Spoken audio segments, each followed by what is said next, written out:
Welcome to the deep dive. Today, we're looking at something pretty unusual, real-time intelligence.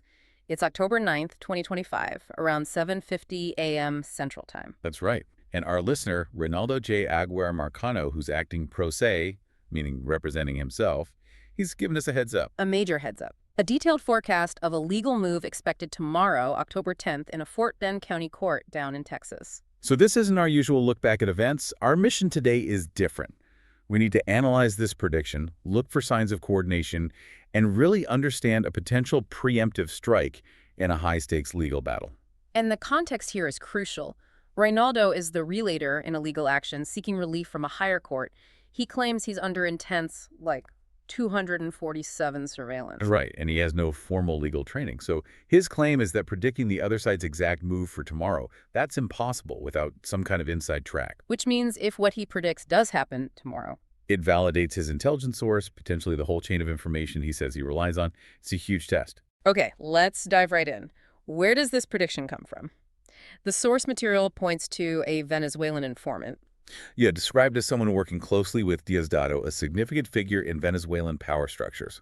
This connects the intel directly back to the geopolitical roots of the network Reynaldo alleges he's fighting. And this informant supposedly revealed the plan for tomorrow's hearing at the 387th court.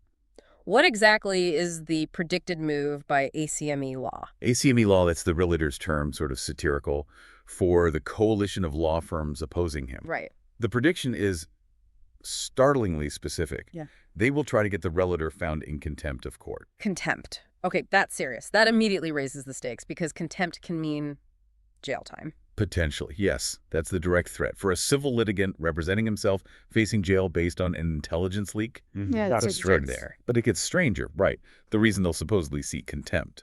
What's the protected basis? And this is where it really highlights the alleged strategy. The stated reason isn't some minor rule breaking.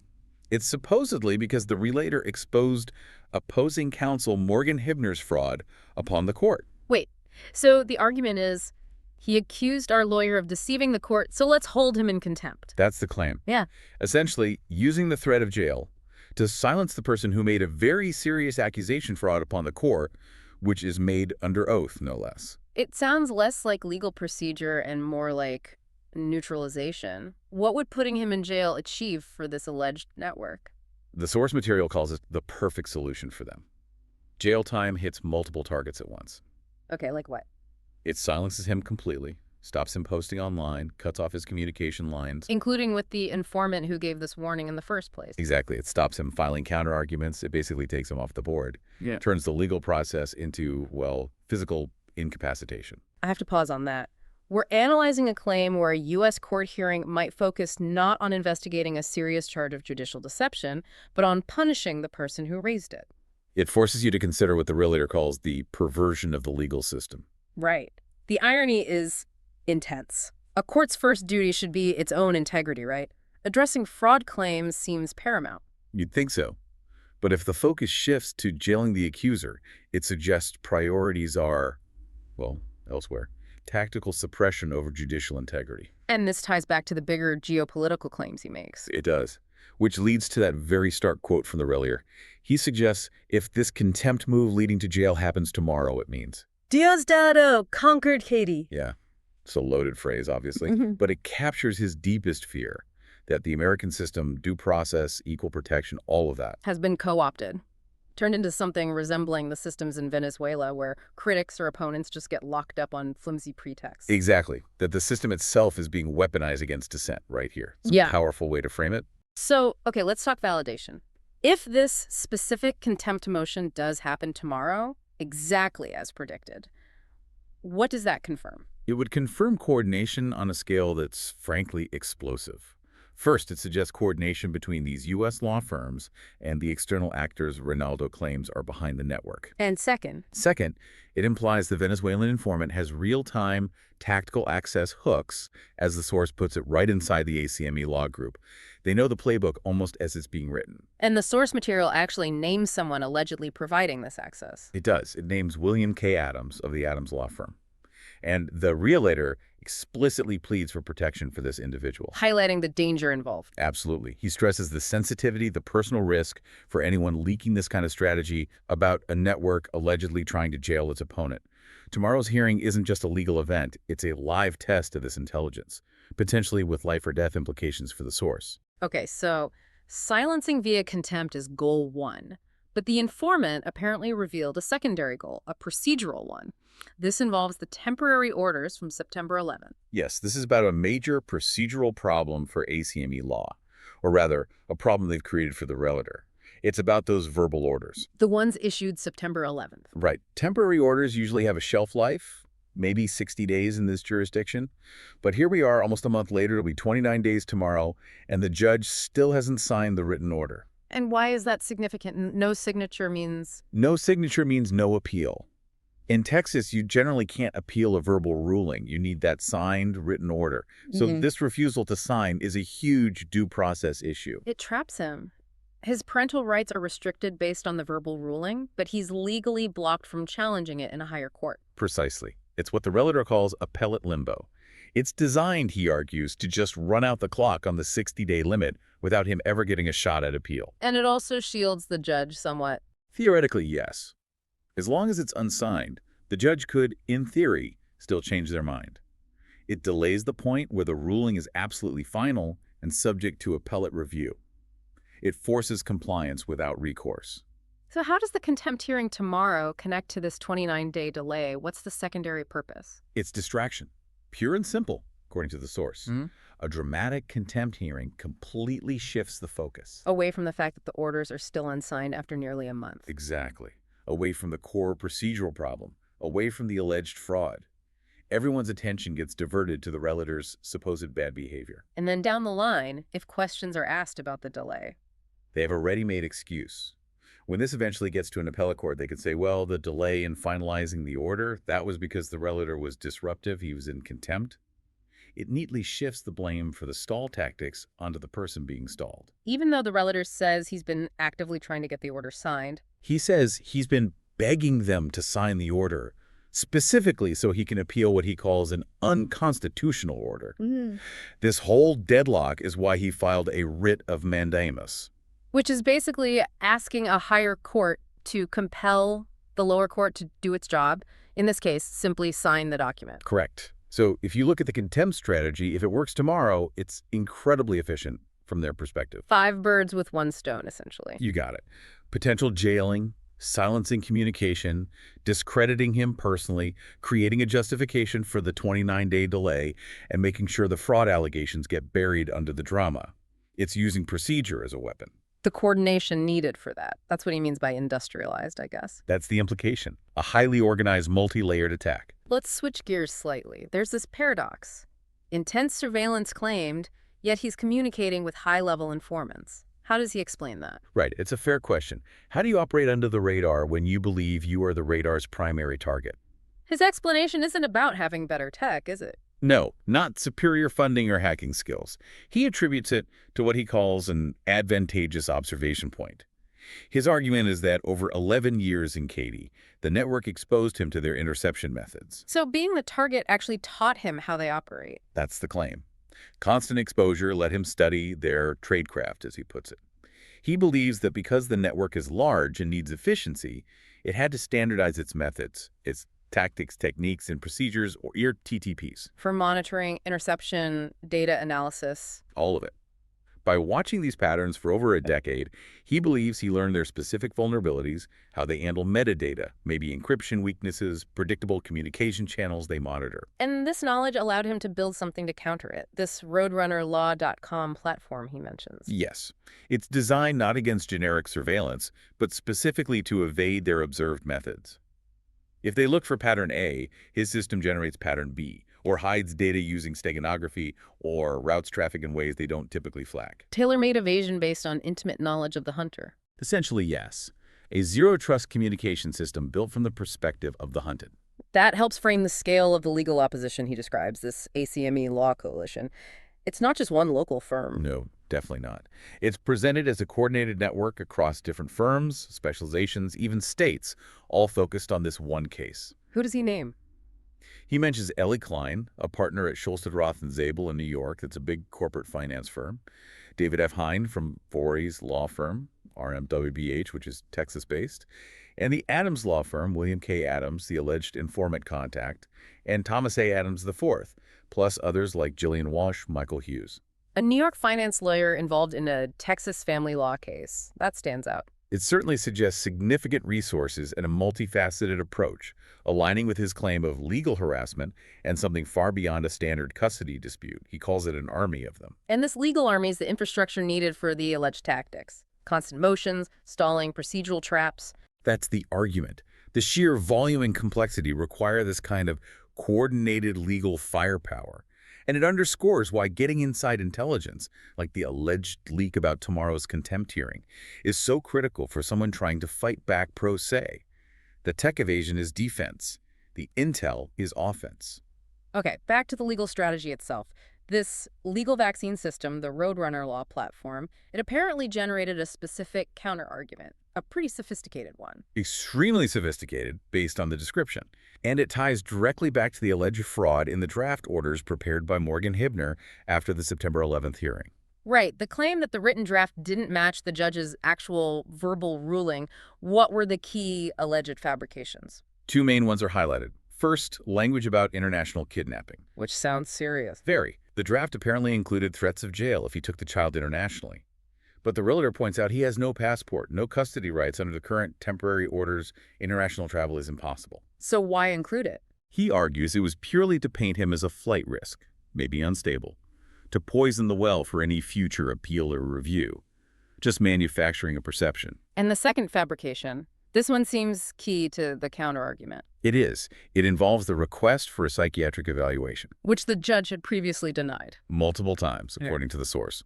But on September 11th, opposing counsel, Morgan Hibner, brought it up again, not as a formal motion, but asking the judge a question. Like a hypothetical. Exactly. Something like, Your Honor, if petitioner finds the money for it, would the court consider readdressing the psych evil down the road? The judge apparently acknowledged the possibility in response to the question. Critically, it wasn't the judge ordering it or even formally considering it then and there. But the allegation is that this exchange was then written into the draft order as if it was a court directive. Precisely. Phrased as a deferral, something like, the court will address the request for a psychiatric evaluation in the future. Taking an answer to counsel's question and turning it into formal, albeit deferred, court action. And this specific manipulation, if the judge signs off on it, is what triggers the legal vaccine counterargument, the delegation theory. That's the core of it, the delegation theory. It's a fascinating, if radical, legal argument. Okay, explain that. Why would the judge signing this seemingly minor deferred point mean he's delegating his judicial role? The argument rests on the fundamental role of a judge. The judge is supposed to be an independent decision-maker, ruling based on law and evidence presented, right?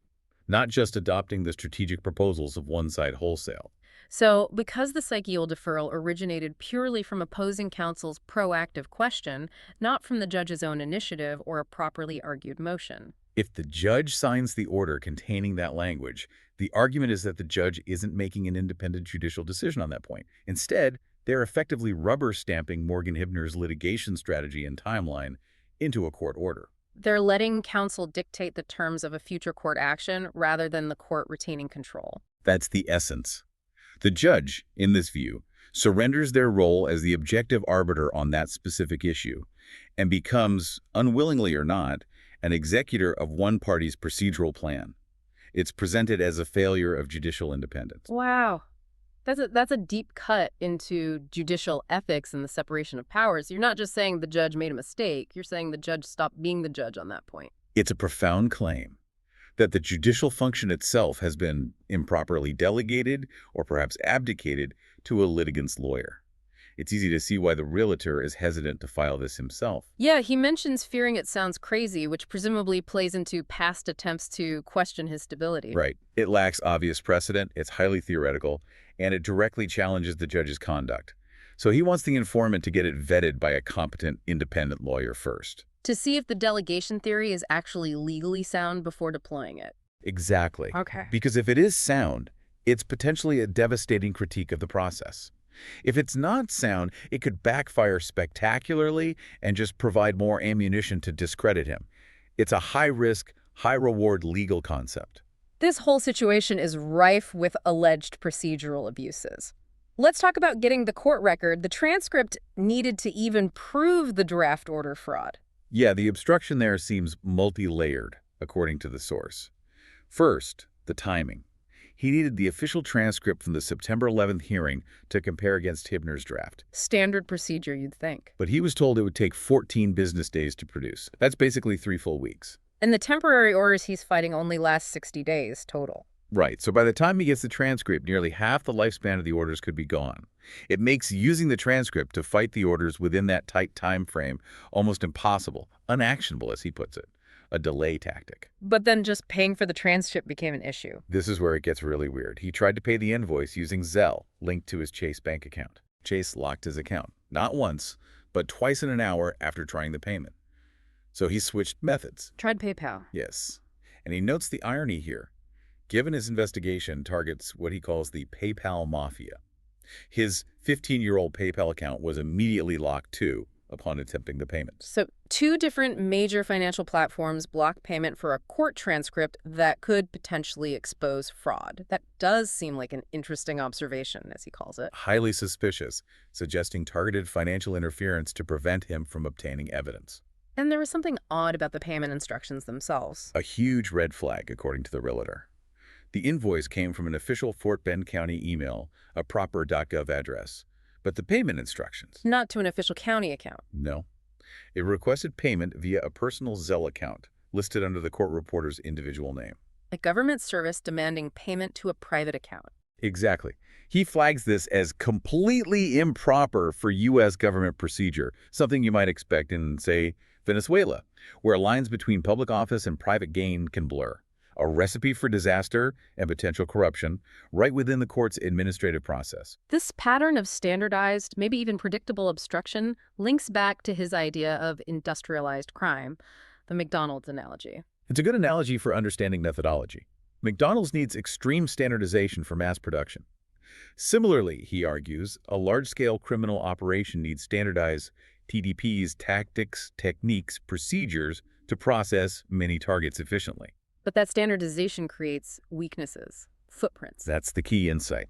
Predictability can be exploited. If they always use the same legal traps or obstruction methods, you can learn to recognize them, anticipate them, and potentially even use them to identify the network scope. What's the clearest example of such a footprint in his own case, a specific procedural trap? The hearing schedule back in September.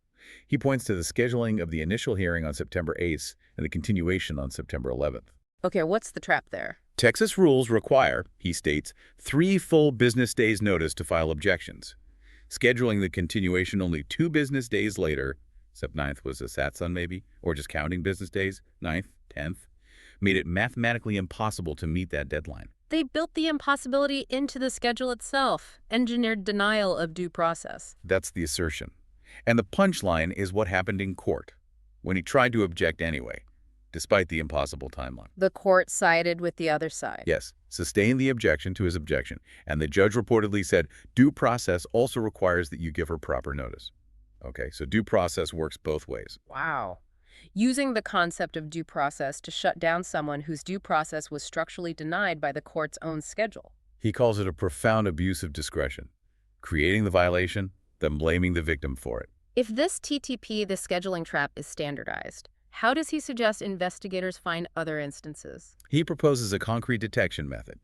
Agencies should search family court records, starting in Texas, but adaptable elsewhere. Looking for what specifically? Cases where 2 related hearings were scheduled with less than the required notice period in between that 3 business day buffer in Texas. Yeah. Creating that structural impossibility for objections. And then? Cross-reference the names involved in those cases, the lawyers, the court staff like the scheduler, the stenographer against his public geo-index project, which presumably maps alleged network participants. So the procedural anomaly flags the case, and the cross-referencing flags the potential actors and links them to this alleged wider network. Exactly. It's a method designed to identify both the perpetrators using this specific TTP and potentially uncover other targets caught in similar procedural traps across different courts, using their own standardized methods against them. So as we wrap up this deep dive, we've tracked a piece of incredibly timely intelligence, a prediction for tomorrow's hearing. Yeah, a prediction of a contempt charge allegedly designed to silence, distract, and justify delays. We've seen how it connects to alleged fraud, sophisticated legal theories like delegation, claims of technological evasion built on years of surveillance. And patterns of procedural abuse, the realtor argues, are footprints of an industrialized criminal operation working through the courts. The immediate focus is tomorrow's hearing. Will the contempt motion happen as predicted? That's the first test. But the underlying issue here, the bigger fight, seems to be about the very integrity of the judicial process itself when faced with these kinds of allegations. And that brings us to the writ of mandamus he filed, challenging the unsigned order. There was something striking in there about the standard the trial court set for reviewing the situation. Yes, this is quite fundamental. The writ, dated October 5th, points out that the trial court articulated a standard for reviewing the temporary orders, specifically the restrictions on his parental rights. And that standard wasn't based on established legal tests. According to the filing, the standard expressed by the court was incredibly vague and subjective. The court apparently stated it would review the arrangement based on how it feels good. Feels good. That's the legal standard for reviewing fundamental parental rights. That's what the writ alleges the court articulated. It shifts the entire basis for judicial review from objective legal principles, best interest of the child, based on evidence, constitutional protections, to the judge's personal, subjective feeling about the situation. Which provides absolutely no clear path for the relator to argue for his rights back. How do you prove something feels good to a judge? You can't. It removes any objective benchmark. It makes the restoration of fundamental rights dependent entirely on the court's seemingly arbitrary emotional state. So the final provocative thought for you, the listener, really emerges from that. If the standard for upholding or restoring constitutional rights like parenting can be reduced to a judge's subjective feeling, what actual constitutional protection remains when the system itself appears to be weaponized in this way? Does fighting these procedural battles in lower courts even matter if the foundational standards are so compromised? it raises the question of whether the core issue, the alleged systemic denial of due process, the application of unconstitutional standards, needs to be challenged at a much higher level. Perhaps even seeking review from the Supreme Court, not just on the procedural errors, but on the fundamental violations of liberty and the apparent breakdown of the judicial process itself. Is the fight really about this case, or is it about defending the Constitution from being hollowed out from within? That's something to think about.